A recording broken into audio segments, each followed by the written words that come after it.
আসসালামু আলাইকুম। আশা করি আল্লাহর রহমতে সবাই ভালো আছেন। আলহামদুলিল্লাহ আমরাও ভালো আছি। এখন হচ্ছে 8:05 বাজে রাত।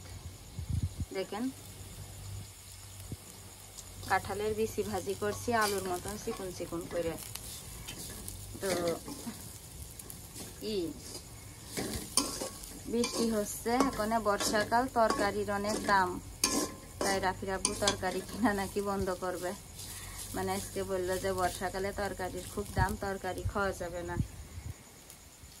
তো কি আর করা, এমনিতে 4-5 দিন প্রায় কোনো সবজি টবজি নেই ঘরে, এটা ওটা রান্না করে করে চলছে। আলু ছিল যা, দেখেন 2টো আলু ছিল, 2টো আলু কাটলাম, এই হচ্ছে শেষ আলু। 5 কেজি আলু কিনিলাম 100 টাকা দিয়ে, তখন আলুর দাম কম ছিল, এখন আবার বেড়ে গেছে।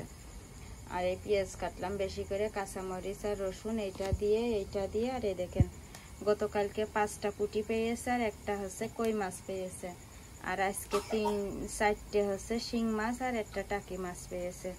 এই 2 দিনকার মাছ। তো বৃষ্টি ঠিকই হচ্ছে, কিন্তু জালে মাছ বাঁচছে না। 2 ভাই খেলা করছে, টিভি দেখছে। আবার সিআইডি দিয়েছে, রাফি আছে সিআইডি দেখছে, আনাস আবার আমার খবর করতে এসছে। যাও বাবা, তুমি বসে বসে খেলা করো কে শোনা পাখি। আমার এই যে আম্মু রান্না হয়ে গেল, ভাত উঠলেছে। শব্দ করো না, আম্মু ভিডিও করছে। যাও, শব্দ করো না। আমি হচ্ছে কাঁঠালের বিচি ভাজি করছি, ওই যে আলুর মতন ভাজি করছি, শুকনো ভাজি না। আর এই মাছ তরকারি করবো, আর ভাত রান্না করছি। সকালবেলা হচ্ছে পাতলা খিচুড়ি রান্না করিলাম।